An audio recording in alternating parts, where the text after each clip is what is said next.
Microphone check 212. Ladies and gentlemen, welcome back to It's the Bearded Man podcast with your favorite, the world's favorite bearded man. Today in the building, one of my favorite bearded men out there. It's a little bit trimmed up, Nolan Smith. How we doing, my man? I'm great, man. How are you? I'm doing great. You know what is awesome about doing this podcast right now? When we did that first podcast for Purpose in the Youth, that was 3 years ago next month. Wow. In September. So when I literally just hit you up because I was interested. I'm trying to re-get this going. This is a whole new brand, a whole new podcast. And I'm kind of leaning into reach back out to people that you podcasted with 2+ years ago. Like there's so much has changed about their career and their lives. Like why not jumpstart this with some really great guests? And so right. I just hit you up out of the blue because you're somebody that I've been watching from afar. And then I went back yesterday when I was kind of thinking about what are some of the things I wanted to talk about today. And I realized 3 years ago, it was October 7th of 2017 when the podcast rolled out, which means that we recorded it probably mid-September when I first moved out. That was literally the month I had moved out to LA. So I think it's a great time to have you on the podcast, man. Dude, I know. Like, you're really good with these dates. Like, the fact that last time I saw you was about a year ago to the date is pretty crazy. Crazy. Yeah, time flies, man. I consider you a friend and just a awesome buddy, you know, and I appreciate your energy always. And I do my FaceTime check-ins from here and there to get some of that energy because I love that. I love what you bring to the table. I think I'm just blessed to know you, brother. I appreciate it, man. It's still crazy to me because, and I think I've told you this before, but you know, when I think about 2010, 2011, and I still remember vividly Dylan putting me on to Kyle. This is when we're living in Massachusetts. Me and him are in our high school days. And I start bumping Beautiful Loser. And I see this movement from afar, from across the country for years. And I see it develop and grow into something beautiful. And to then move to LA, and you end up being actually the first guest of the podcast after the transition from Boston to LA. Wow. I had relinked with Gibson, who had already been on the podcast before. But you were the first guest. And I'll never forget that feeling and that emotion of like, I just moved across the country.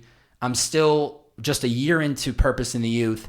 And now I'm connecting with somebody that I've been watching the entire movement from afar for, at that time, almost 7-8 years. Right. So to me, there was so much more than meant to you coming up for that podcast than I could have ever explained. It really was like a jump starter for me of like, you got to trust this project and you just got to keep going. So just one of those early moments of welcoming into LA, which I know is such a big jump for a lot of people. You really gave me a lot of confidence without even probably knowing it. Dude, I'm glad because even it was reciprocated because even at the time I had dreams of starting my own podcast too. And to see how like just assertive and aggressive you are about making it happen and just doing it. And we were set up in your bedroom, and I just the bedrudio, dude. The bedrudio. That's what I was branding as the bedrudio, the bedroom studio.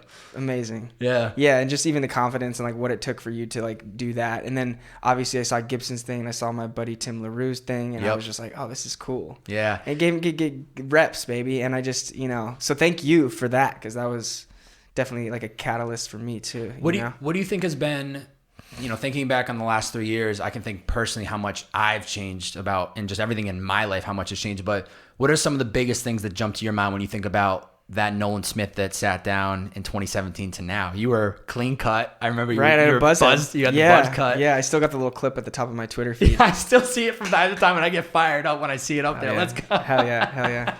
This one's going to be the refresh. But what changed about you? I mean, there's so much in that much time. Yeah. What's so funny is because it's just like, I feel like it's like 3 years is like a Los Angeles lifetime, a lot has happened. A lot has changed. Most for the better, I would say. I say that the maturation process, and I'm 31 now, and if that came out October 7th, I think you had just turned 29 because your birthday is around this time, right? Yeah, mine's October 8th, and if that came out October 7th, that was the day before your birthday. Right, that it dropped. So it was like cool. It was cool energy, but yeah, I must have been turning 29, 28 or 29. Wow. And yeah, I we were kind of, even though we had been doing it a long time, Kyle's music stuff, we were kind of just starting to like put our foot through the door. If it was it 2018 or 17? It would have been fall of 2017. Yeah. So that would have been, I think 2017 that was like the first year. I actually remember during that time in September, we were going back and forth, and Kyle was shooting his Netflix movie, The After Party. You're right. Yeah. Yep. You're right. So, yeah, so much has changed since then. Yeah. So much. But it still feels like that was just yesterday. Like, even just seeing it, having not had seen you since a year ago almost. Literally, it was Cousins' celebration for the album. That was literally, I think it was last August. I looked up when his album had came out real quick before you got here because I was trying to remember when that was, and it was last August. I was like, how was that a year ago? That was literally the last time I had seen you. Yeah, wow. No, time is flying, and this COVID thing is making it somehow like, it seems like time's standing still, but it's still blown past. So. Yeah. I think growing up on the East Coast, the biggest difference for me is when you live out East, you feel the seasons change. So you feel like the time change. Right. And being out here for 3 years now, I feel like time, I can't even tell you the difference because it just feels like one entire season. That's a really good observation. Because the sun, I mean, yes, it does shift, it could be 70 now, 80, and then 90, and then, in the wintertime, maybe it's 50 or 60, but it still feels like one season to me versus, growing up out here, Ventura, or just people that live in LA now. It's like, it just feels like eternity, which, I mean, I definitely love because of the weather, Right. Yeah, no, I think, Los Angeles, man, big city of dreams. It's a crazy place to be. It's a really, really cool place to be. It's changed my life. I mean, and I'm Southern California boy, originally from Ventura, California, which is just like an hour up north. Yeah. But it's a very, very different world. Yeah. Completely different world. And like, but you coming across country, that's a really cool story in itself. Whole different vibe. Yeah. Do you still love living in LA? I do. I actually just moved into a new neighborhood, and it's so beautiful. And that really has given me a new perspective over the past 8 weeks because it's a huge refresh, right? Yeah, it's a big refresh. And I had lived in the previous spot I was in, right, kind of in Mid-City area, Culver City area for 6 years, and I had roommates, and now I have like more of my own situation, and so it's definitely like a change of pace, and it's been good. It's been I've gotten a lot of clarity from it, to be honest, and I'm like still kind of like setting it up and whatever, but I got my first like big boy spot where it's like, this is your crib. Yeah, exactly. So that's amazing. Yeah, I was like kind of scared because I was like, I wasn't entirely used to like living on my own. I was like, I don't know what to do about this. You have bedrooms now. You're like, I don't know what to do. Is this like an office now? Like it used to be like the homies in this room. They're like the way we're set up here. Every bedroom is filled with a body. Right. I mean, I'm 26 now, but I would imagine probably when I'm around 30, your 31, age, I'm you're gonna be ready. Bachelor pad, bro. It's just gonna be looking at the water or something, or just a whole crib to the self. But I would imagine that's got to feel like a different energy. It's probably a good refresh, but it's got to feel different because you're just the only one there, or you have your girl around, or exactly.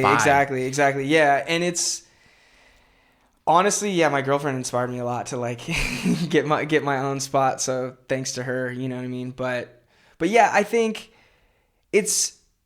I tried to like outfit wherever I'm at. I obviously care about what's happening around me, and I try to really like outfit it in order to. I heard this quote where it was like you design your space, and then your space essentially like designs you. And it's like we spend so much time inside these walls or whatever, or like obviously just like so much of our lives are lived in like whether it's our like home or our office or whatever. And so like creating a space that's really going to like inspire you, uplift you, and that like feels the right way, whether it's the feng shui or the design or the furniture, like every little element to it. I just realized how important that is, and so I think that like spaces can be very much like restricting, and so I think that this new space is like just kind of a breath of fresh air in a lot of respects, and it's been really dope. When you're describing that, it reminds me so much of. It's not like anything like fucking out of this world. It's definitely very like the next level, it's great though. Step in the right direction. I got like a beautiful backyard, and the neighborhood's really cool. I like love doing my calls, just like walking around the neighborhood. I work from home too, so it's so important. I got my team coming over almost every single day, so it's important that these spaces are like places that we can be effective in, and but then also like doubles as a good place when everybody leaves that I actually still want to be, you know. So. Definitely. It's a good location because I remember you had sent me the address when you told me you had moved, and I looked at it from like Google Maps because dude, my Uber days, I drove through every part of LA. So just like at the aerial view, I was like, oh, I remember this. This is like, I'm not going to say it because I want people pulling up and knowing. Yeah, I was almost going to tell everybody, but then I'm like, probably just, not that you'd be trying to come find me anyways, but whatever. But it's a very like suburban area. It's quiet, conveniently located. You can get to any part of LA that you probably need to be in within 30 to 40 minutes. Right. But ultimately, I can imagine those neighborhoods are perfect for like taking calls because you don't have that constant traffic of people driving around. Yeah, It's definitely a calmer place than probably Culver and Mid-City where you were before. Oh my gosh, yeah. And it's funny because like when we moved in, like we started parking our car. Like I actually do have one roommate with me, and he kind of lives on this like detached part of the house, so it's still kind of like whatever. But we started parking our cars just like wherever on the street, and then our neighbors were like, hey, like, can you just park your car in front of your house? Because everyone just parks in front of their own house around here. And I was like, they said that to you? Yeah, and I was in the friendliest way ever, but it totally made sense because you look up and down the street. First of all, no one drives up and down my street. Second of all, everyone parks in front of their own house, and I was like, totally, I can park in front of my own house, you know. But I'm like, look, I'm coming from Mid-City where it's just a full free for all. Yeah, any park, anywhere you can park, you take it. Yeah, and so that was a fun new experience with my neighbors, but they've been really, really kind, and they are sure to let me whenever I leave my garage. Let me know when I leave my garage door open, and they're great. They're awesome. You're moving up Neighborhood in the world, watch, bro. baby. Dude, you're moving up in the world. When you were describing just how you want to like design your place to be inspiring, the one thing that was popping in my head, and I know you know who this person is, but Matt D'Avella, the filmmaker behind Minimalist. Love that guy. That completely changed the way I look at things, but then also the way I looked at space, and how having less in a space actually allows, weirdly, my mind to have less things to be concentrated on, which then inspires me to do more of the work. As you can probably notice when you walked in, it's very clean in here. We don't have like a lot of things. There's a little bit art on around the crib, but other than that, it's very minimalist, and I think it really helps me stay creative, and it allows me to just like execute and get things done without being clogged up and having everything just laying around. I've noticed a difference in it. Yeah, I was so inspired by that documentary, Minimalism. I am not a minimalist, but I love listening to their podcast. I love consuming Matt's content. Yeah. And I totally agree with just that ethos where like less is just more. And, you know, it's interesting because like through like listening to those guys' podcasts, watching that film, like you learn how much of like these possessions and these things that we're acquiring and owning are like consume us, you know what I mean? And how much it consumes our time and our energy and our money, and it's cluttering our space, and like it's causing us to go into debt, and it's just like it just piles on top of each other, and it literally and figuratively. And like I feel like that ethos, I highly recommend that for anybody. I've actually been trying to watch that movie with my girlfriend just because I want to see it again, and I also just feel like she's running a business too, and I think it's just like, I don't know, I just feel like it's like pretty practical and effective, and it just like makes sense. And I think that like the more, it's funny because like when I first started watching it and I started minimizing stuff, I started getting like, I'd like go home to my parents' house and I'd be like, Mom, you kind of got like some stuff. The minimalist expert, Nolan Smith, does it part-time. I'm like, go home, dude, you know, like...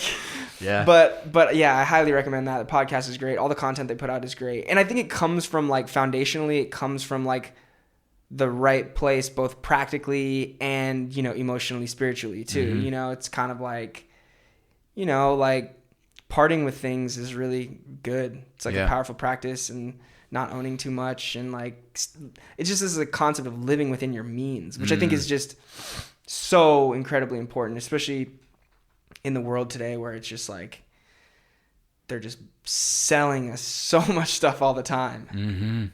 Yeah, I mean, you gotta look too at the two main guys of the documentary. They both had on paper everything. They had high paying jobs, they had houses, they had a lot of clothes and things, and then some things like happened in their life. I think Joshua, the guy with blonde hair, I think his mom died and his girlfriend or his wife divorced him within like the same 2 weeks, and then he's kind of like stuck there looking around like, I literally have everything I could ever ask for, but I'm still not happy. And so I think then you start to really dial down, like, do these things make me happy, or am I just buying all this shit to try to uphold to a standard that society has taught me that I need to fulfill or be like, you know? Right. No, totally. You hit it on the head. And I think that all of us, like, I think that just that exercise, that reflective exercise, is just good. It's like just a good practice. Like you watch that documentary, it's gonna make you think. Like Definitely. Whether or not the level that the degree at which you part with stuff. It was funny because I was actually thinking about that documentary when I moved into my new place, because they do this thing called the packing party where like you pack all your stuff up. They do it like when they're not even moving, or like that's how they say you like get started on the minimalist path, but you pack up all your stuff in boxes in the middle of your house, and then you only pull out the stuff like you need to use, you know, and stuff that stays in boxes for X amount of time. I don't really know the rules. I mean, I feel like they probably have it on their website or whatever, but which is the Minimalists, right? And and I wanted to do that. I didn't get a chance to do it. I was like, moving is also really stressful. I actually heard someone say that after I had moved, and I had a lot of things happen in July. Both my clients released projects. I moved. It was my girlfriend's birthday. There was like literally like so many things going on, and literally I felt the effects of it like on my body. I started like just like I started getting really, really worn down. COVID was happening. Obviously that's stressful. And so it's those type of things. Sometimes like having less in your space is like less things to own and care for, and like the cost of ownership on things I think is something that we don't take into account, you know. My dad taught me about that when I was younger. He was always like talking about, like when he talked about like nice cars, he'd always be like, yeah, like you might be able to afford to like buy the car, but you don't understand how much the maintenance on that type of car costs. So you can't. He would say you can't afford to drive that car. He was like, you might be able to afford to buy that car, but you can't drive that car. And I was like, interesting. And I think, my dad with just the gem of all gems. I'm always dropping gems from my dad. He's just like so. We should add him here as the co-version. Yeah, he like the co-Smith. Yeah. Oh, he's so. But not when he's like you don't prompt him. You just kind of like get it from him, and then it's just sticky. It sticks. Yeah. But yeah, and I think that's the thing too. The cost of ownership of a lot of these things that we own. It's like the keep up of it and the cleaning of it and the place to store it and the whatever. It's like it costs more. I need to buy the thing to put in my thing and the thing, and I need to wash the thing and whatever, you know. And so yeah, you got to think big picture of not only is it costing the X amount of dollars to buy the vehicle, but then every other layer, your insurance is going to go up because it's a nice car, right? The maintenance, the things that are going to happen that you didn't expect. So right, the premium fuel you have to put in it. You have a nice car, so you want to get it washed, but if you want to get it washed, you need to get it washed by somebody who really knows what they're doing. You have to pay $150 for a car wash, and then it's like adds up. Yeah, and I think obviously that's a good example of it, but I think to a degree everything is like that. You know, and it's really affected my decision making. I'm still a consumerist. You know what I mean? I still fall short of like the real minimalism idea, but it does cause me to like when I look at something that I potentially want to buy, it gives me like a barrier where I'm kind of like, do I need this? So you're like thinking through. You're thinking through. Yeah, like how, like, you know, how am I going to, you know, am I going to be a good steward of this thing that I'm bringing into my life? You know, like even sometimes people will like offer to give me stuff, free stuff, whether it's like merchandise or whatever. That's popular because in our industry, it's like you know, and I love merchandise. I make my own. I try to support my friends when they make their stuff and whatever. But sometimes it's also like, people want to get it, but I'm just like, yo, like this is better. You're better off keeping this just because it's like, it's another thing. And it may sound silly. It's just like, take my thing and pretend like you like it or something, or you pretend like I'm doing you a favor or something. But it's kind of like, you know, and I realize that too, even with the stuff that I make, the merchandise and stuff that I make, I only want to give it to people. I'm like, I want you to like really want this. I don't want to like, 100%. You know, only bring like, and it's funny too, because it's, even with gift giving, I think of that sometimes. I'm kind of like, man, I want to like, I'd much rather give people experiences and things like that rather than just like buy you a bunch of trinkets that are you know. So yeah, it's funny you're saying that, because I remember even when I was getting when I was doing the podcast for a while, I was gifting people merch, and truthfully, it was like out of heart. It was like I hope they had such a good experience. They're gonna like want to wear the hat, or they're gonna wear the T-shirt. But then at some point, you just kind of realize like it's probably not really necessary. Like maybe they will rock it, but then I started to learn like, you should just, if they ask for it, then you maybe give it to them. But if they're not like out of their way, like, yo, do you have any hats or something I could rock? It's like, just don't force it, because they know why you're giving it to them. You want them to wear it and promote the brand. And it's like, there's more than just like giving them the merch. Like you want them to, you know, it's all about good intention. Don't get me wrong. It's coming from the right. It's coming from the right place. It's totally coming from the right place. But I think that when you think about it too, it's like, and like I'm excited about it too. So anytime somebody's excited about, so I've been there totally with you. Like I know exactly where you're coming from. Talk to me about COVID though. I know you said earlier that you feel like time has gone slow. Overall, how has this pandemic for the last 5-ish months affected you? Man, well, it's completely, it's completely like kind of dismantled the music business. Obviously, like musicians are still like recording music and releasing music and whatever, but I think that music is such a social thing that it's missing a really important key element to it, and that's being able to share it in person through loudspeakers, through DJs playing it, through live concerts, through friends getting together and pressing play on a song. So it's like the experientially, it's really, really changed the music business, and that's my business. So now, for us, it's one of those things I'll never forget. Like the first 3 weeks of COVID, you know, Kyle had been working, God bless him, like for 18 months on this album, perfecting it, like every last detail of it, and like literally like. We had probably I think he probably finished all of the recording on it like right before 2020 started, but we were just like getting ready to roll it out, playing it for the label, doing all the marketing meetings, coming up with creative, picking the singles, doing all the things. And then the first single, Yes, came out in February because we didn't want to put it like too close to the top of the year.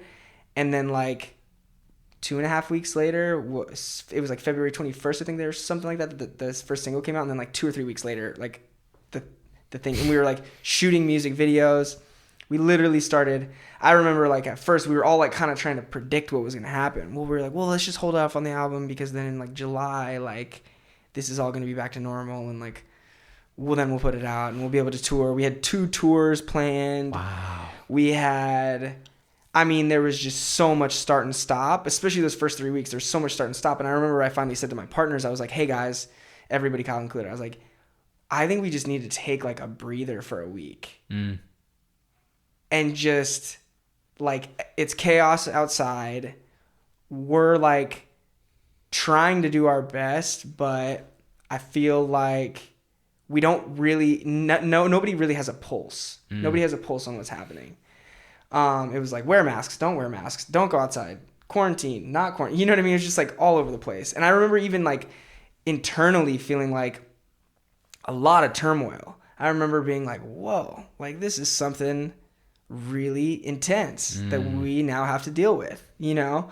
And I was like doing my thing, listening to my podcast, listening to like my favorite little experts and non-experts and all of that. And just like kind of like trying to listen to doctors talk about it and scientists and people studying it. And like, you know, like I'll never forget like Tim Ferriss, who's somebody I listen to pretty religiously, like, he was like really stressed out about it. A lot of this has to do with like the type of person people are too, but like Peter Attia, who's like a really smart doctor, went in full research mode on it and started kind of pulling up these interesting figures and was like disseminating it to his audience. And I was getting a lot of information from them. And then, but I mean, like everyone was just trying to figure it the heck out. And I totally felt for Kyle, because he was just going like, my whole thing that I've been working, my little baby that I've been working on birthing for the past 18 months is like, whatever. And then I was just like, you know what? Look, like when it got to the point where it was like, I think we took a little, like, we didn't take any time off because we're still doing calls. We're still catching up. We're still plotting and just having,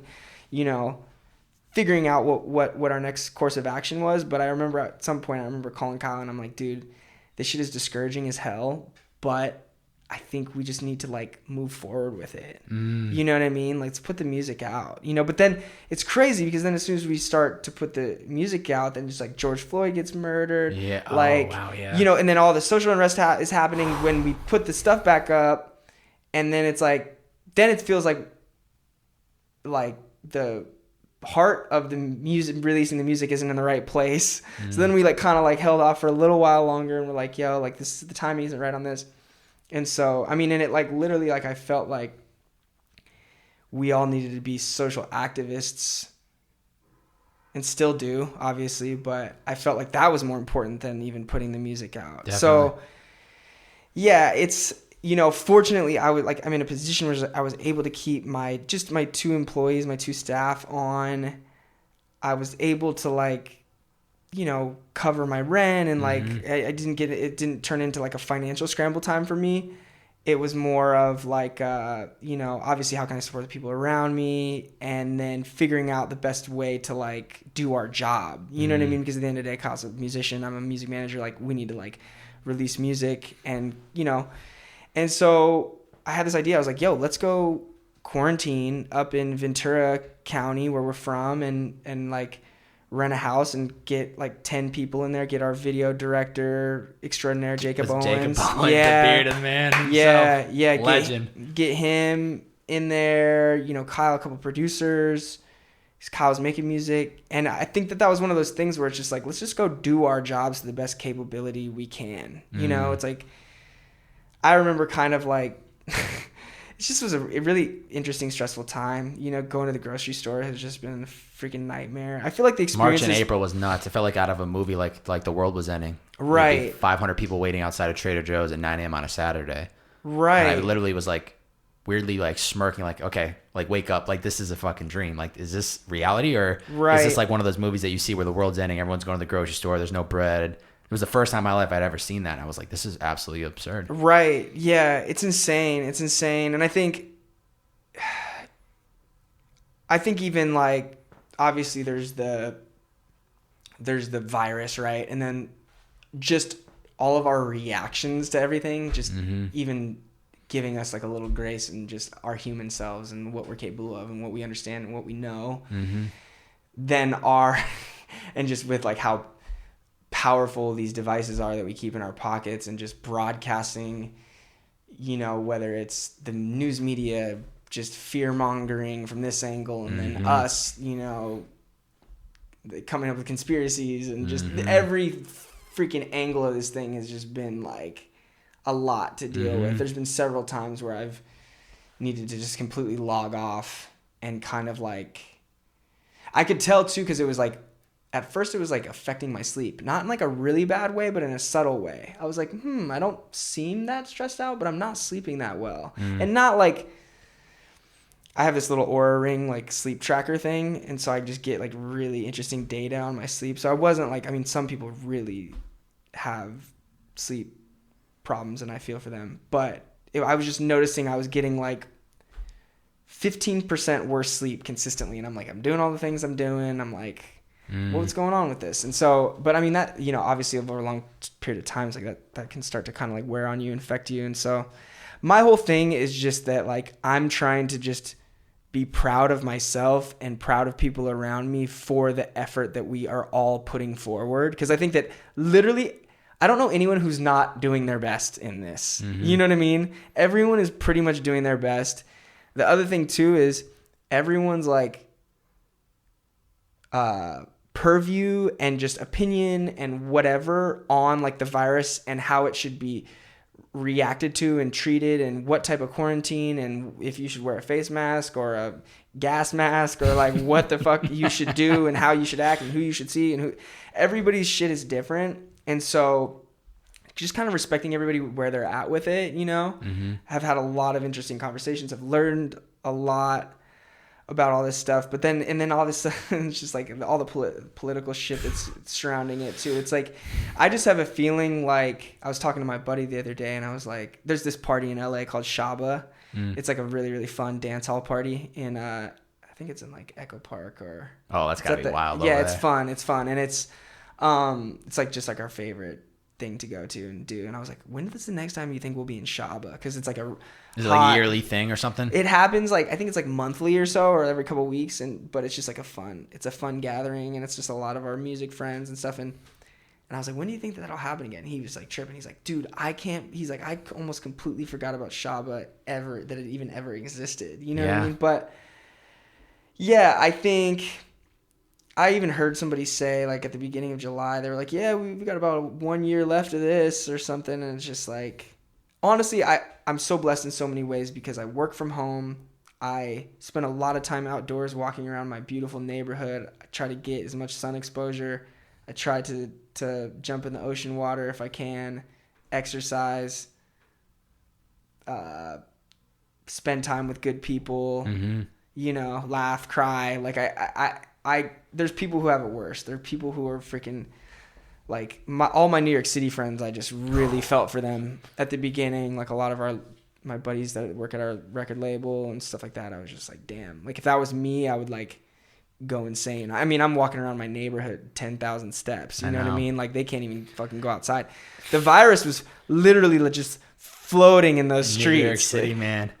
You go outside and take a deep gulp of air. In trouble. You might. You're in deep trouble. Well, dude, I mean, you think about it, New York City is, before all this, it's arguably one of the most desirable places to live in the world. Oh, yeah. And then this hits, and it's the last place that you want to be in the world because there's nowhere for people to go. You're stuck indoors. And that, the interesting thing about a pandemic like this, it really caused me, I think it even motivated my move from Mid-City because I was just like, man, like, it's nice to be really central in Los Angeles because, you know, LA traffic and stuff like that. But this thing was like, I was like, man, that is not a luxury.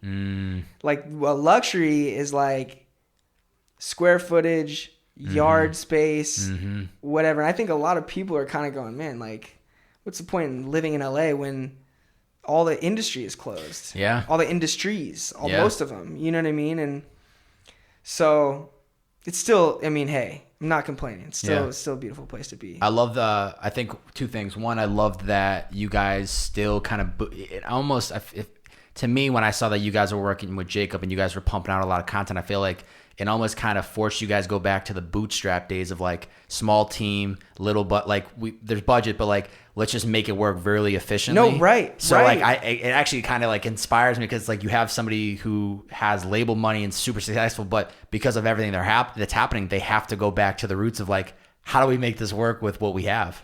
Dude, I'm so glad you brought that up because that's the crucial part of the whole story. So the crucial part of the story was Kyle and I were putting together creative for these music videos that we were going to shoot, right?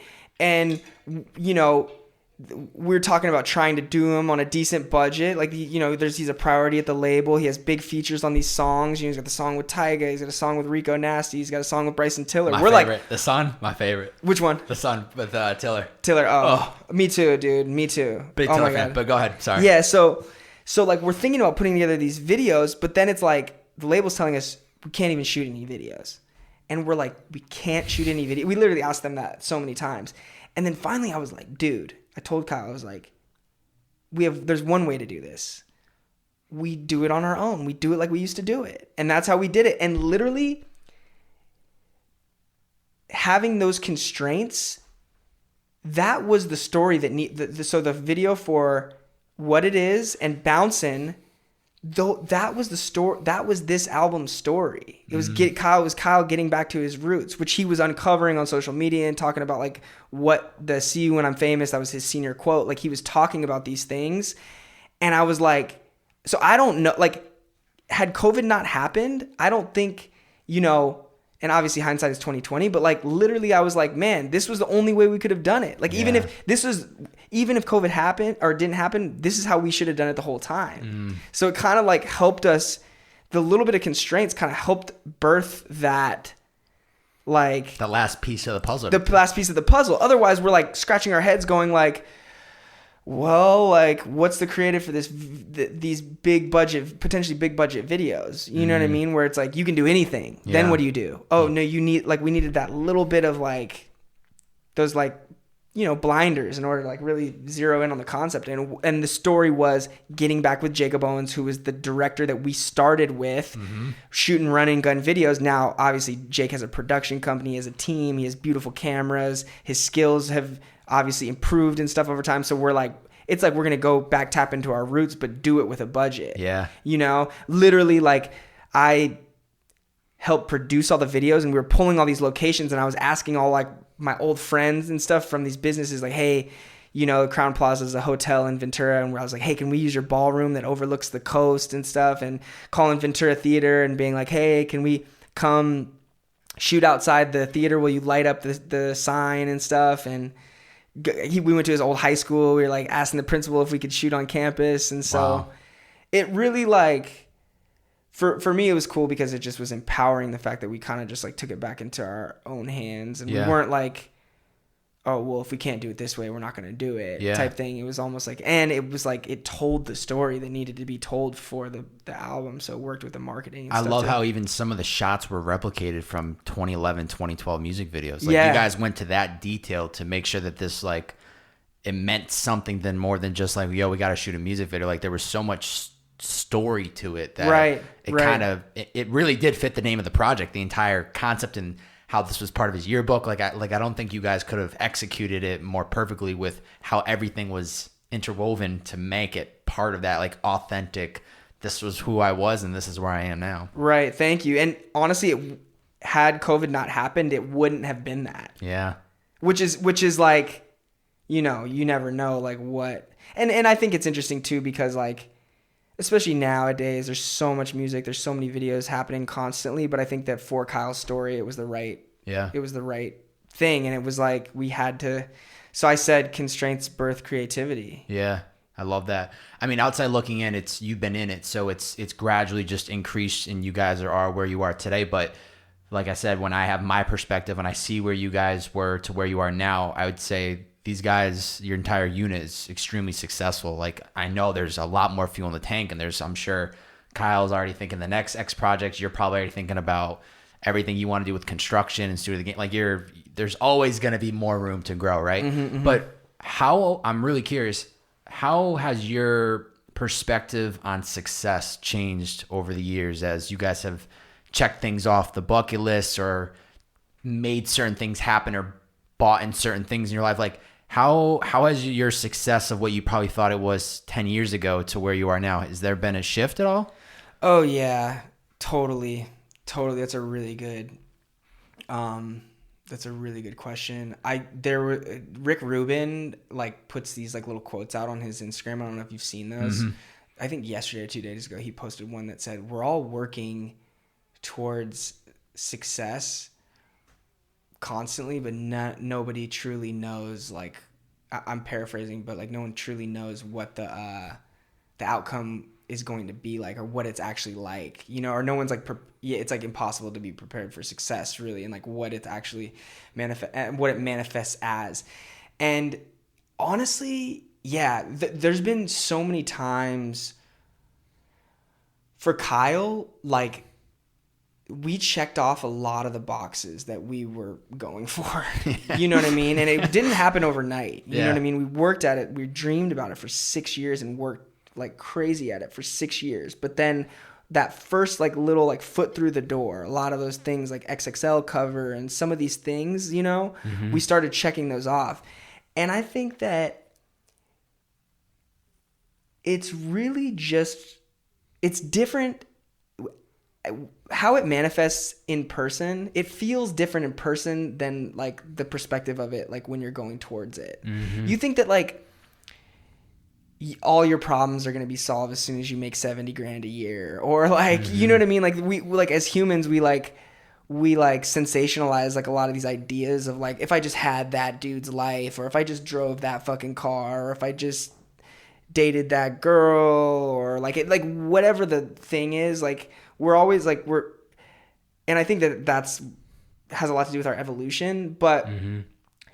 I think that it just always, and I've said this before, but it just like feels and tastes and looks and acts differently than you think it would be every single time. So I think really just trying to take it in stride and just like remain super humble, because there's a lot of people in the world that wouldn't even consider me or us successful. You know what I mean? At the same time, I think there's like a lot of it is just like pure blessings. Mm-hmm.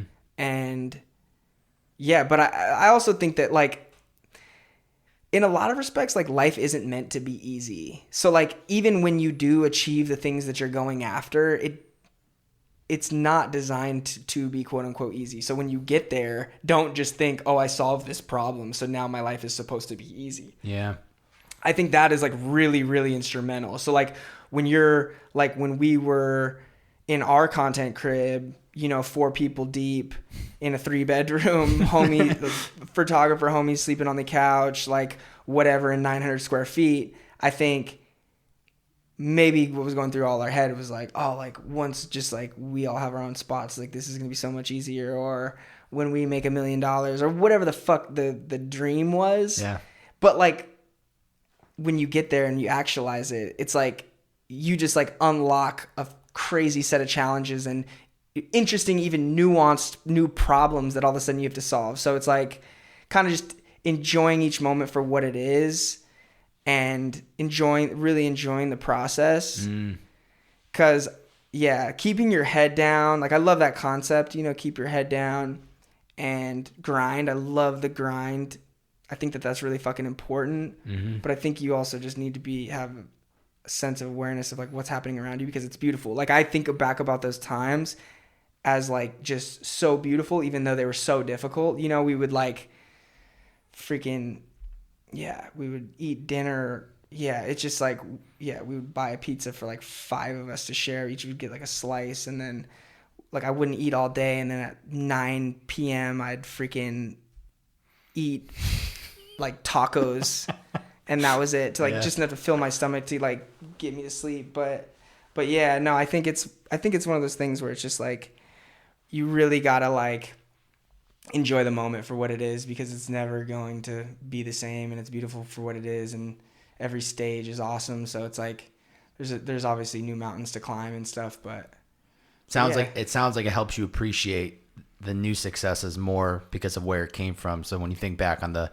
pizza days, living in the 900 square foot apartment, you can think about that growth and like what you guys were shooting for to where you are now. Right. And now you guys internally have even bigger goals that you probably never even thought you would be pushing for. Right. And now you're just internalizing that same energy, going, we've done this process before. We know that this seems impossible, but if we've gotten from A to B, who says we can't get to C? Oh, completely. And I think those new goals are really, really important too.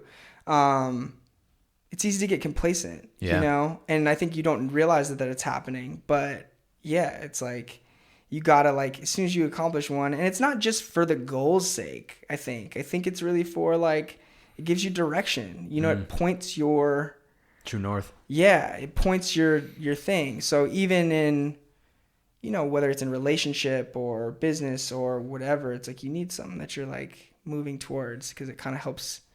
It helps with the day to day. Yeah. Like, you're going there. You need to be pointed in this direction, and you need to be putting one foot in front of the other. Like, but if you don't do that, you're never gonna get there. Well, all this with what you're saying, it really speaks to why Student of the Game is so much you, and why that's became your brand, and that's became your podcast, and that was something that we touched on in 2017 that you were already so passionate about. So what is it about that mantra that it is more than just a brand, it's more than just a podcast, it's really, I think, something that people could instill in their daily lives across the board? Right. Yeah. No, I've always like related to that phrase, and I always like prided myself. I played a lot of basketball growing up, and I always prided myself on being a student of the game. And I've adopted that into the rest of my life. And I feel like it's gotten me, being a student of the game has gotten me to where I'm at. I don't have a college degree. I'm like completely self-taught in everything that I've ever done, really. And I just realized like the more I learned, the more I asked questions, the more I studied the game, like the better I got in every facet of my life, And so to me, that's just like something that I would like, identify with, and really like, it's something that I feel like I could impart on the world for like ever. You know what I mean? I don't think that like anything, I feel like studying the game is just the game of life is just is an overall like good thing to do. You know what I mean? I don't think you're going to hurt anybody studying the game. No, it's going to keep you humble. It's going to help you keep getting for those successes. Right. And keeping that energy of just a lifelong learner, keeping that energy of like, I just noticed now it's like one thing that a little bit of success has gotten me is just like amazing new people to learn from. You know what I mean? Because it's tapping you into an incredible, I mean, the network that it taps you into, it's like the experts of whatever it might be. Right. And that's what's so beautiful about just the music industry in general is like there's so many different cool people that are brilliant and talented in every different facet of life, you know, and music is also something that just attracts a lot of dope energy. Like people just all love going to concerts and they want to meet musicians and they just be around music too. So it's like it attracts like all the most talented and cool people as well. So yeah, just getting an opportunity to learn from more people, and yeah, it's got me to where I'm at being a student of the game. And I think, yeah, and I just feel like that energy, if I can make that cool, like I remember when I was young, I used to like ask my big brother and his friends like all kinds of questions. He's like 4 years older than me, and I would just like, I was so inquisitive, and I've always been that way. And I remember like feeling kind of insecure about it because they'd be like, "Shut up, dude! You ask me so many fucking questions." Blah, blah, blah. And I remember my mom always saying like, "Don't ever lose that. That's like really dope, you know." And I'm still like that. Like I'll get around some people like. I'm like that story you told me about. Have you dropped the Kendrick Lamar story on the podcast? I told that one. Okay, okay. I the Kendrick Lamar one. Okay, yeah. So, dude, I made sure I told everybody that. I was gonna say, literally have a new podcast on like It's the Bearded Man feed called Kendrick Lamar and I Are Running Buddies. So if anybody's scrolling through the feed, they're like, "What is this all about?" I made sure that like the world knew. I figured you knew what to do with your content. 100%. So, but yeah, like, dude, like that shit makes me giddy because I would do the same thing. I'd be like. You know, and then the times when I don't do it, that's when I feel like, fuck, I just ran into so-and-so and I didn't ask him as many possible questions as I possibly could. You know what I mean? Yeah. So student of the game is just a lifestyle. I feel like it's a lifestyle, and I feel like it can help you. I think it can help you in every facet of your life. Yeah. I think, you know, literally studying. And that's whether that be reading or listening or writing, literally each individual facet of life, spirituality, freaking health and wellness. I just feel like it's a through line in everything for me, at least.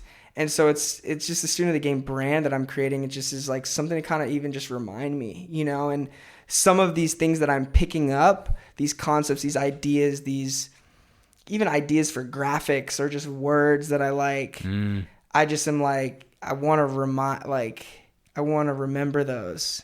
You're doing it for yourself, but through it, you can spread the message to other people, which I think is why you know you're doing it for the right reason. Right. And I just have access to cool people, and so I'm like podcast, and I'm just so freaking curious about people, you know what I mean, and how they get to where they're at and how they become successful and how and their stories, but really just like, you know, like I'm a fan of people who are, you know, doing their shit out there, you know? I mean, bro, that's literally everything you're saying. That's why I got into podcasting. I was curious. I wanted to understand why people do what they do, whether it was music industry, whether it was creative, or, I mean, it didn't matter. But to me, it's like just trying to understand why people do what they do. And even if it's something I'm not passionate about, it just inspires me.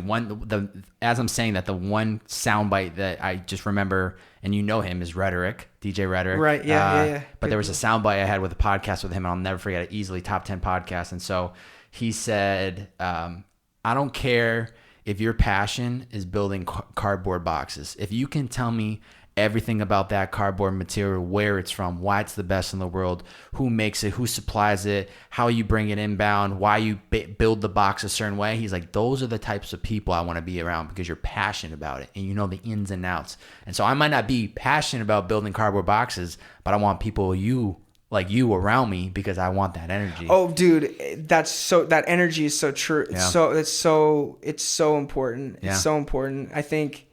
And you're totally a student of the game. You know what I mean? Whether you want to...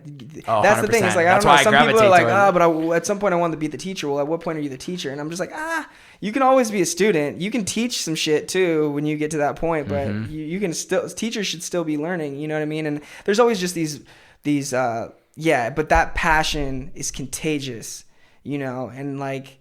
it's so important to keep that. You know, I think that's one thing that we got to be careful about when it comes to like getting bogged down with work or projects or whatever. It's like you got to keep that energy, because that's source energy. Mm-hmm. You know what I mean? That's what's gonna like cause you to like, you know, jump up and down or cry tears of joy or go the extra mile, or, you know what I mean? That's like what gets it done. Mm-hmm. You know, so maintaining that passion for whatever it is that you do is so important. And it's also just a word that gets thrown around a lot, you know, like, well, what do you like, people, well, what should I do? Like, whatever you're passionate about. And it's like, I think passion can be developed. You know what I'm saying? I don't think it's like something that's just like, you know, I think a lot of it has to do with skin in the game too. Like when you put some skin in the game, you get a little more, sometimes you're a little more passionate because you like fucking... You got to put more reps. Yeah. You're like, damn, I got some, you know what I mean? I'm invested time. I got some money. I got some, I care about this, like whatever, you know what I mean? I think that passion isn't necessarily the answer to everything always. Like people want to make it like in the clickbait world where it's just like... How to find your passion. It's not that easy. You have to go out there and test and try and give things a little bit of time to marinate and see it through to really know, is this something I'm passionate about or not? Right. And even matching that to... you know, your skills too, you know? So you got to be self-aware. There's a lot of shit that I'm passionate. You need to be self-aware. Oh, self-awareness, that's the key. That is absolutely the key. Right, yeah. Self-awareness is so important, man. It's so important. I could like design right now, but I know that I'm not a true designer at heart, so I don't touch that. I know I'm a people's person, and I love podcasting, so I do this because I know it allows me to have conversations, but... anything design related, not me. Like, don't be the first one to be like, yo, get this shit out of here, bro. You don't know what you're doing. But I'm aware. I'm interested. I want to learn more, but I just know that's not my expertise. And I'd rather surround myself with people that are experienced and know that shit in and out. Right. And allow them to show me the path instead of me trying to, you know, spend 10 years learning the craft when I'm not even passionate about it. Right. And you know what's funny is that's a really good point too, because I think you can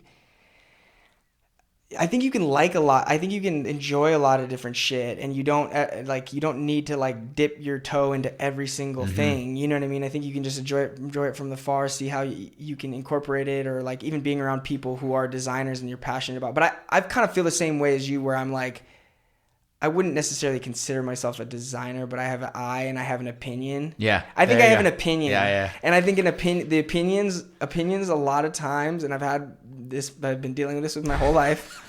I think that kind of permeates into like everything, and having a perspective and having an opinion and having thoughts and being assertive is also like important. It's an important piece of the puzzle. And I heard somebody the other day talk about taste even as an important element to the beginnings of like design and creativity and whatever. I forgot who exactly it was, but they were talking about how important taste was. And I started thinking about it, and I'm like, wow.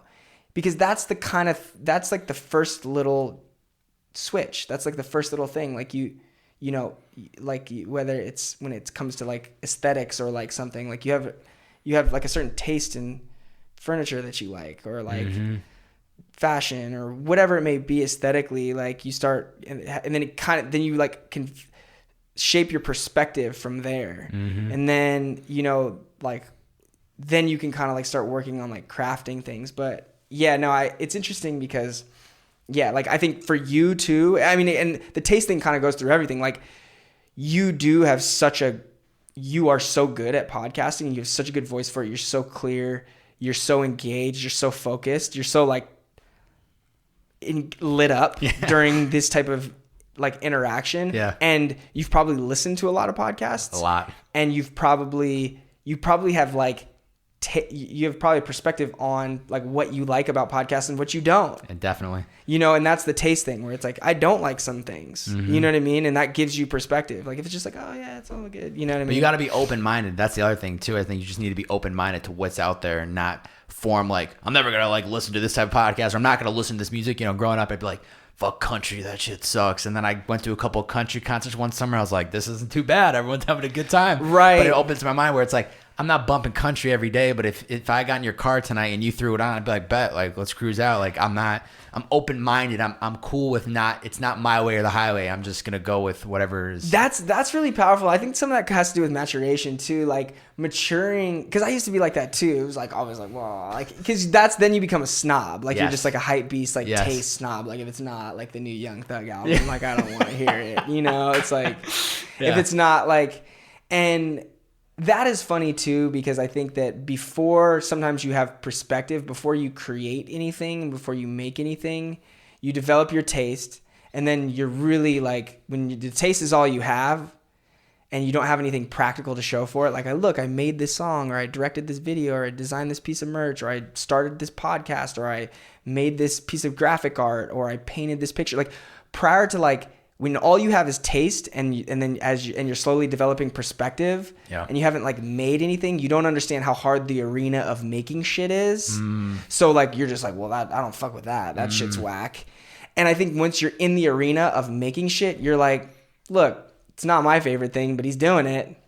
You know, and I think you have a healthier respect for people who are also in the arena, and that's something I think I've developed, because like it's easy to be a fucking on the sidelines picking things out, like, well, you know what I mean? And like, but like, and then once your main focus is being in the arena and making shit and failing and realizing how fucking hard it is, you're less judgmental of other people who are side by side in the arena, like regardless of how successful they are of you. And you're also so busy fucking doing it, making shit, doing shit. You have less time to judge and to overthink, to think about it. So you're like, yeah, cool, you know, like whatever. And if it's not for me, it's not for me, you know. But I remember that first, especially in like the early part of the music making process, it was always like, you know, yeah, but that shit's whack. You know what I mean? Or whatever. Yeah, but that's not that good. He's not that good of an artist. One line I just wrote about today in a newsletter that I got coming out on Monday is a line from Jesse Korn, and that was teed up because of you. That I did a solo pod with him, but the name of his podcast was "There's Enough Room for Everyone to Win."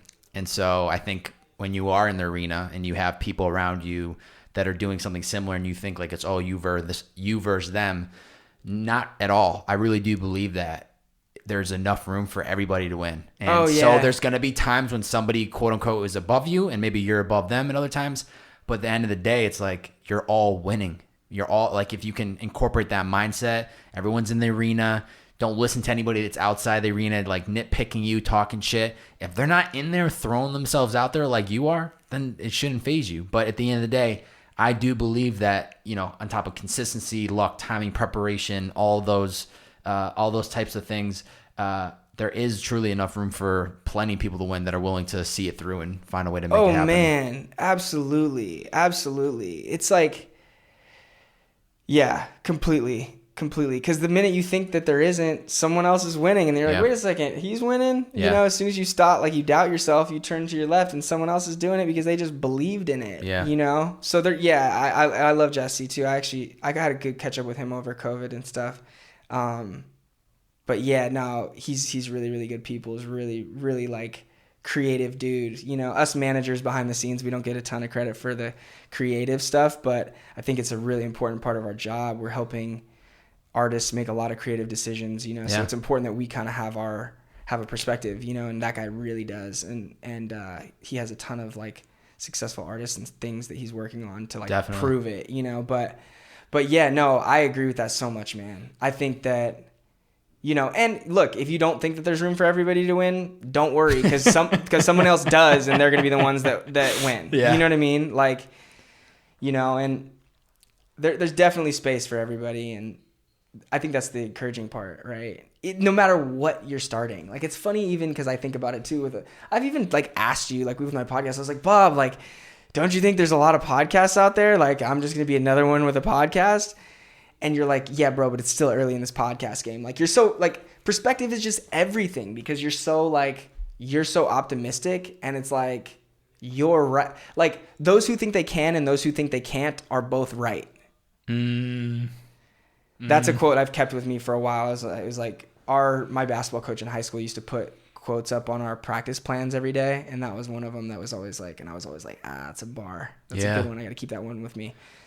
I think it's all about, at the end of the day, it's really just how you choose to see things.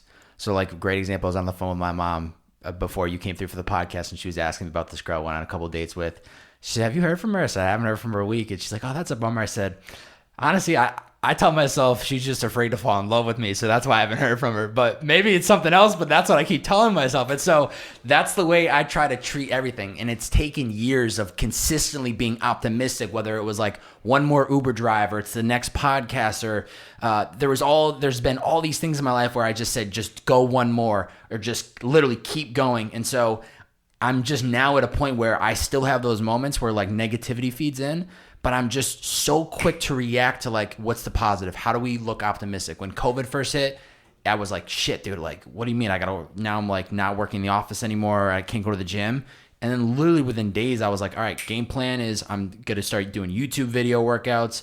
I'm going to run outside to get me outside more. I started like reverse engineering, like this is where we're at. There's a COVID lockdown. So how do I work around this? So I think that's just, I really do believe like, it's all about how you see the world, and it's like you can. That has a lot to do with your self-esteem too. Like Bob, the one thing that I've noticed about you is like you are so fucking optimistic, and it's so, it's contagious, dude. And I think that energy is like so amazing, because even when I think about you doing like what you were doing, like there's so many people who like, especially like how positive and optimistic you kept.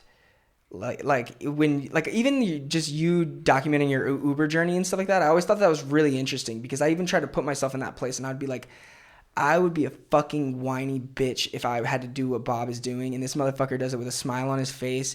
He's feeling accomplished, you know. And I don't know, like there's ups and downs and stuff like that, but I think that shit, like not only your self-esteem that's going into that, everything, like you obviously must have been raised really well too, because I like 100%. To try to give credit to parents and stuff. Parenting, which I think is important, really important too. But I also think that like any shit, like that's why I'm over here, because I want to get, I could always use a little more of that. I think, and anybody could, you know what I mean? And I think, and it fucking, that shit, like you're not just different. You work on that shit. Yeah. You know what I mean? And maybe you're predisposed to like be better at it, but you're constantly like, you know, like it's really easy to get caught like in these 80,000 thoughts we're having. It's really easy to ride these like negative waves. You know what I mean? But like stopping, boom, how can I, you know what I mean? And like meditation, man, game changer. It's been a game changer in my life. 10 minutes every day in the morning. Sets the intention for the day. Anytime throughout the day where I have these like moments where I feel anxious or like negative thoughts, I'll go step away. I'll put on the app for 5 minutes and I'll go back to my... What app do you use? Waking Up with Sam Harris. Oh, yeah, right. Waking Up with Sam Harris. But to credit, I will say, first of all, definitely the family that I was... both my parents.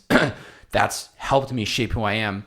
I think from a documentation standpoint of like how I just owned it, and I was sharing like driving through the weekends and nights and just documenting day to day of like what it was like being an Uber driver.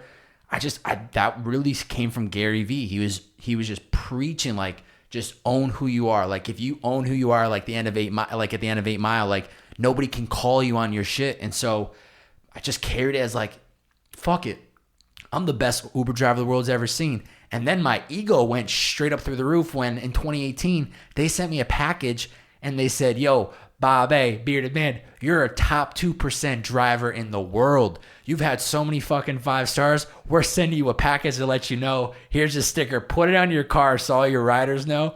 And I was like, yo, this is fucking dope. I'm actually like the top 10. I'm the top driver. So I would get people in my car that think they were hot shit. They'd go, yo, man, you've done 19,000 rides, like, and you're a 5-star. I'm gonna give you 1 star tonight. I said, bro, I would go, bro, do it.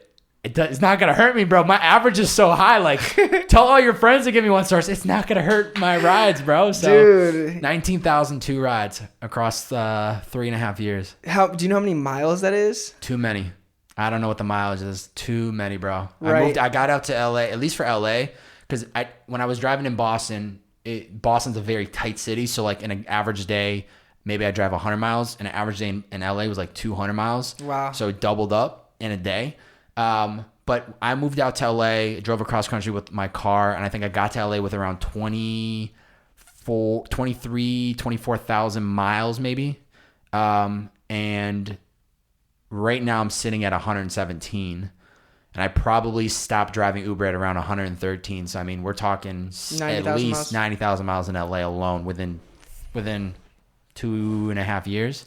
So I got to see it all, man. Jay-Z's crib, Diddy's crib, Malibu, all the way down to Torrance, out to PV, to Long Beach, to Orange County, to downtown LA, to East LA, to Pasadena, to literally every part of LA. Wow. Yeah. So like I've been watching Selling Sunset on Netflix. Mm-hmm. It's like this reality bullshit. It's a good way to like decline at the end of the day. It's like I like crack up at it. Yeah. But it's about real estate in LA, and I like laugh because I'm like, yo, it's showing so many like typical B-roll shots of like West Hollywood and like Beverly Hills from like aerial, and I'm like, yo, these are the streets I used to fucking drive every single day, like Rodeo, and just me just cruising through with the Ford Fusion, picking people up and dropping people off. Dude, crushing it. Yeah. And you just did it with just grace and fucking joy, and it was just just a little bit that you used to share. I was always like inspired by it. I was like, it's dope. Just had to own it, man. I just had to own it. I'm curious, is a couple more things and we'll get this wrapped up. I could spend hours talking to you. Likewise. I'm curious, is there anything certain in your life, certain areas of your life that you're trying to work on today? Bro, all of them. That's the student of the game energy. You know what I mean? Every area. Should have seen that one coming. Oh, I love that. That's the energy. Every single thing. But like anything worth kind of noting, I'm just like, I always kind of try to approach it, and I'm not an engineer, but I always try to approach like, even just like, I love the idea of a day and to be like really, really productive and stuff like that. And I'm always trying to like engineer my days and stuff like that. But I'm like, a lot of this I know in theory, but in practice, it's like really hard, and days get away from you fast, and you know, scheduling, and you waste too much time on social media one day and you go into a rabbit hole or whatever. So, I mean, I'm always like tweaking with my schedule. I like paying attention to like fitness and health and wellness, just all the things, you know what I mean? All the things. Like, I feel like, I'm always working on everything. Like a sponge, man. Yeah, right. I want to ask you about your girl. What's her name, by the way? Because I didn't want to mispronounce it. Havila. Yeah. What a fucking beautiful name. She's amazing. Beautiful gal. I love seeing the pics. I've seen you reshare. I saw you guys were on a road trip. Yeah. You had the fire bucket hat. She was driving. You were driving. Yeah. Talk to me about, because this is an area of my life I'm really trying to work on now. I really punted like the whole love life of my life through those Uber years. Right. So talk to me about kind of just like how that relationship has been, and just what it's brought to your life, because I'm super curious. From afar, it's been a minute. You guys have been together, and it seems like it's something that's going really well. Right. Yeah. It's almost been like, I think it's almost like 2 years now. Wow. But yeah, her and I connected, and she just has like the most uniquely warm and just kind energy, and I was just immediate, like, differently than I had been in the past, which is like being physically attracted to women. I was like just attracted to her energy. I was like, whoa, this is like a wonderful person. I just want to spend time around her. And she kept coming to hang out and and we just kind of like started building like a very, very cool connection. And but yeah, I think once you get like, relationships just aren't easy either. So that's the other thing, that it's like, it doesn't matter if it's your dream girl or if it's, you know, whatever. It's like, I think relationships in practice are hard. It's like a union between two people, and you're trying, and like, you're working through your own shit that like, and then I think a good relationship is also like an effective mirror, right? Where they show you all your shit, you know, and that has been the story of our relationship. I think both of us have like really been a mirror for each other, especially in some of these things where like, she's also been like really assertive at bringing things to the table to me with how like she communicates super direct, and it's been amazing. It's hurt. It's not easy, but you know, it's funny that you say that, because I like, I said something at her like birthday brunch, but I was like, you know, I was teared up about it, but I just said that, you know, I think like the reason why I enjoy her company so much is because it isn't easy, you know, and I know like I'm a student of the game. I'm trying to get better, and she makes me better. So it's like, you know, and she's so very different from me, which is wonderful. And I think we balance each other a lot in that respect too. And so, yeah, I have so much love for her. So, awesome. Yeah. And it's been fun. Like I'm such a business oriented person. So like even kind of like helping advise her for her, like she's been starting these businesses and just been crushing it. And so even just getting to play like a little advisory role and encouraging her and like watching her like grow these businesses like during COVID and stuff is really inspiring as well. So yeah, no, it's wonderful. Sounds like it's rounding you out. It seems like every other area has like always been a work in progress, but this really seems like it's the full wheel where everything is in motion. Everything's kind of outside looking in. You know what's funny is like, and the perspective on it is interesting because when you're just in it, you're just caught up in it and you're in it. But like with anything, but yeah, I mean, I hope so, you know, and I think that was the thing for me in LA, especially in like the music industry. It's like really easy to kind of like it's really easy to not focus on one person. Mm-hmm. It's really easy to be single, especially like young in LA. There's just so much shit going on. Mm-hmm. I think I did that for a few years and I was like, I wonder if I just focus all my attention on one thing, what happens? Essentialism. You ever read that book? Greg McCone? Yeah. Instead of putting your energy out all these different ways with little short of energy, what happens when you go all in on one? Right. And I remember that's like kind of like what I told her. I was like, she was like, are you like trying to like date me? You're trying to be my boyfriend? And I was like, how many months in was this average? This is probably like second date? Yeah, right. No. Honestly, she said something funny to me like on our second date. She was like, you're trying to be my boyfriend, huh? And Whoa. I was like, honestly, like it caught me in my tracks because I was like, kinda. I was like, now that you mention it, but at the same time, even the thought of that was that I realized what type of commitment that was going to take, and I was a little scared of it. It was like a little scaring. It was a little jarring when she said that to me. I'll never forget. We were in her apartment. She was sitting on the counter, and she was like, "You're kind of trying to be my boyfriend, huh?" And I was like, maybe. I like literally probably turned beet red. I wonder what it was like from her perspective. And then I realized at that point it caused me to go, if this is something that she's interested in, am I trying to do that? Mm-hmm. And then when you are like, it's like you when you make a decision about going all in on something, mm-hmm. You know what I mean? And so to me, like every time I've really made a commitment to something, whether it be Kyle's career in 2011 when I didn't even tell him. I mean, I told him we were like working together, but like I'll never forget, like, or it was like January 1, 2012. I was like, I'm going to be this kid Kyle's manager and I'm going to fucking go all in on it. I was still doing other things, going to school, working at the pizza place, mm-hmm. But I was like, I'm going all in on this mentally. I think there's something about making up your mind mentally. And I think there has been that in my relationship as well, where I was like, I don't know. I can't control. Can't control the future, don't know, but I can control myself and controlling the controllables, and I'm going to dedicate my time and energy to this lovely girl and see what happens. Ever after almost 2 years later. Right. Yeah. So it's been a real blessing, and yeah. I love that. That's good. I'm taking notes mentally, and when I play this back, I'm gonna be writing out some notes. You're already there, bro. You're gonna be just great. And I think it's like, and that's the other thing too. It's like there's a lot of like, especially dating in LA. There's like a lot of like, well, is this the right person? And mm-hmm. It's like, do you have a connection? Does it like happen? Does it work? And that was the one thing too, where I remember even at the beginning of it, I wasn't trying to put any pressure on it because I'm just like, you just don't know how stuff.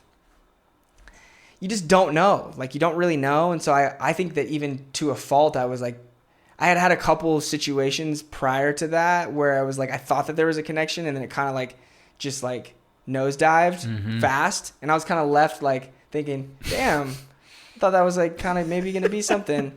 And then I think I had like, I had some trauma from that or something where I was just like, it kills your ego. Cause you're like, what do you mean? I'm not the one, like this person didn't feel the same way. So I think it kind of like, it kills your confidence, but it's like, what am I doing here? Because you feel like shit. You feel like shit. I swing and miss on podcasts, all this shit all day. Like, it's cool.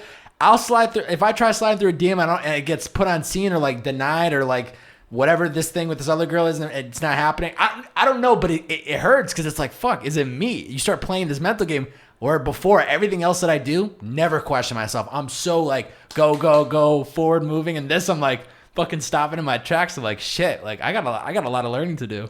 Right. And honestly, just when it comes to another person too, you're just like so not in control of it. Mm-hmm. You're just so, which is for like a control freak like me is not not fun. No bueno. It's not fun, but it shows us the mirror again. It's the mirror, and like I think it's a good way to learn about yourself for sure. Definitely. You know, so I mean, get out there, bro. Get in the game. I'm trying, man. Get in the dating game. I'm trying, bro. I mean, but at the same time too, it is a lot of energy. It's a lot of fucking energy. That's my biggest thing. And then like, yeah, I think for me too, it's like I'm super picky anyway as it is, and so yeah, you're making it work. Yeah, I'm figuring out how to make it work. Two things, and then and then we're getting out of here. Book recommendation. I know you're a big book reader. Is there any go-to book that you suggest people to read, or something that you recently read that you think is great? One book. So, anything by this guy named Anthony DeMello. Anthony D. Mello. These are like spiritual books, but I think that kind of like is the source, right? So that everything kind of stems from there. But he has this book called Awareness, and I got it from Tim Ferriss, recommended it. And I read that one this year, and then I also read another book by him called Rediscovering Life. Dope. And they're really short, easy to read, but it's just incredible. I mean, he's like a spiritual dude. He's like a Christian kind of mystic, but I think the way he puts together, and he's like, I feel like he's dead now, many years dead, and he wrote these books years and years and years ago, but they're just really easy bite-sized, like thoughtful pieces of wisdom that I think are just, regardless of your religion or anything, I think it's like you'll be able to grab something from them, and they're thin and they're really easy to get through, so I recommend those ones. And then did you ask me for more? Because I'd love to talk about books all day. I know you can go down the rabbit hole, but yeah, I'm trying to think what else I've read recently. I really like reading. I like reading whatever Ryan Holiday writes. Oh, great. He's great. Yeah, stillness is the key. Obstacles the way. Yeah, and his newsletters I love. I love reading whatever Mark Manson writes, and he's subtle art. Yeah, I'm not giving a fuck. And he has a really good newsletter. He's like a really dope thinker. Like I like how he thinks about shit. He's my favorite writer of all time. His tone is really cool. It's witty, very witty. Yeah. Who else, man? What else? A book by Nolan Smith is coming soon. Dude, I need to write the Student of the Game book, man. The how-to. Start it up, dude.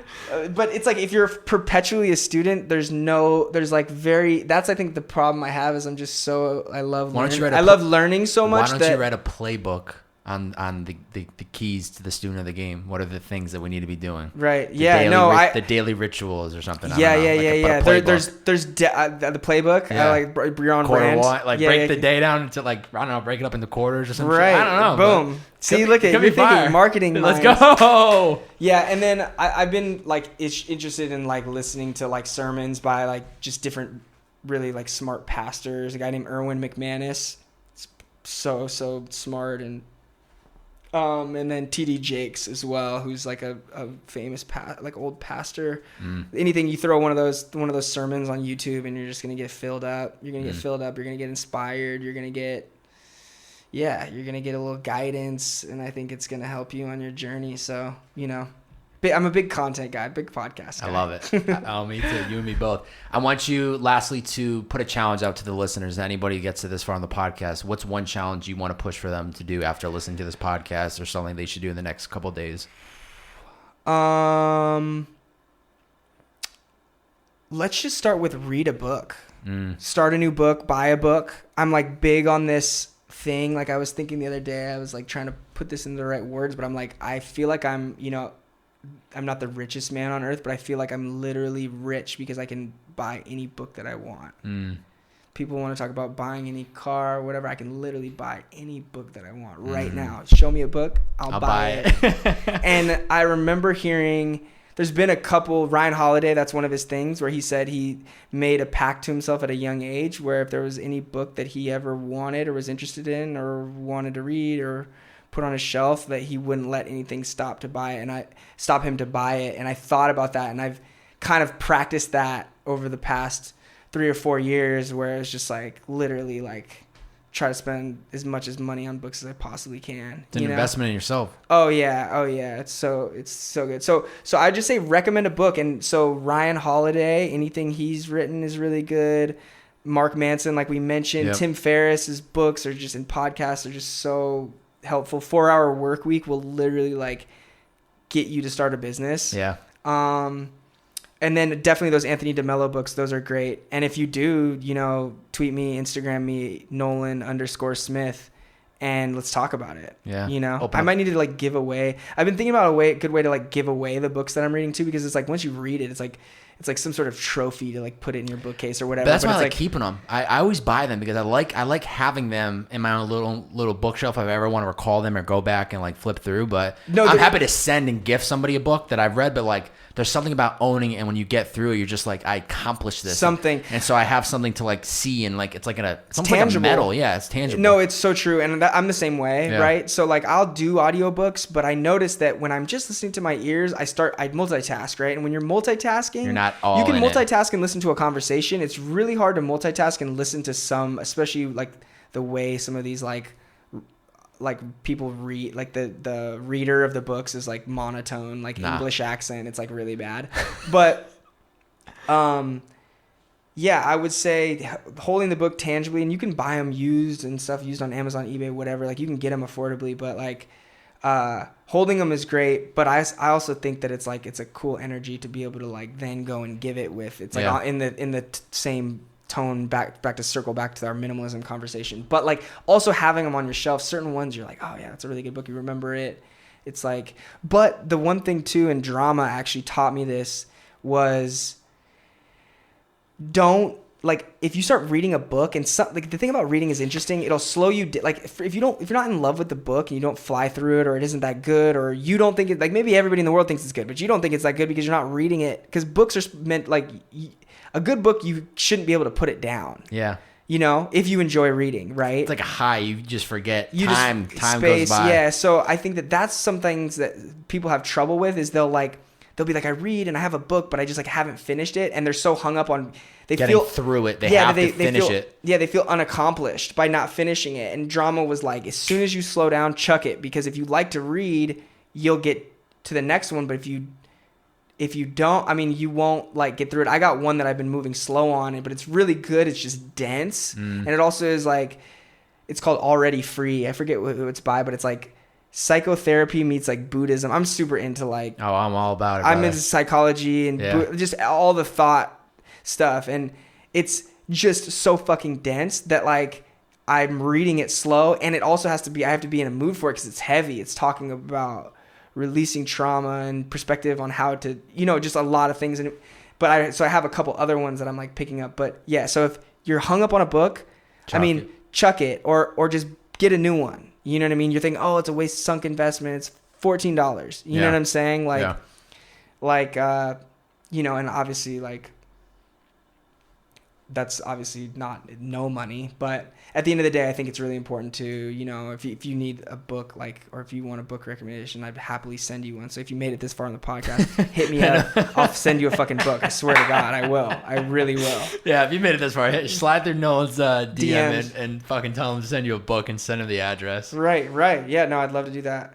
Yeah, getting people reading just because it's been such a fun fucking experience for me. Yeah. It's been it's part of the student of the game lifestyle. I love that, dude. Thank you so much for taking the time to do this, and from the conversations we have from time to time over the last couple of years of knowing you, it's been awesome inside for me as I started off the podcast, just kind of like backtracking to 2010 2011 days, and then being able to call you somebody as a friend. It's like it still is just amazes me what can happen in the world when you just continue to trust your gut and you kind of just follow through and stick to your plan. But you inspire me a lot, and I appreciate to be able to call you a friend, and I appreciate taking the time to be on this today, man. Bro, absolutely, man. Likewise, the feeling is mutual. Hell yeah, man. Yeah, man, you inspire me a lot too, man. Well, we got plenty more podcasts to come, baby. Let's get it. Ladies and gentlemen, hit up Nolan Smith on Instagram. Slide through his DM. Drop him a bunch of bearded man emojis because he'll know you came from the podcast. But if you did enjoy the podcast, make sure you share it out on your Instagram story. Tag at Nolan Smith? Yeah, Nolan_Smith. Tag at Nolan_Smith. Tag me at Bobae. That's B-O, 3 B's, 4 A's, and a Y. Tag us. Post your Instagram story. Tell the world why they need to listen. We'll catch you guys and gals soon enough. See ya!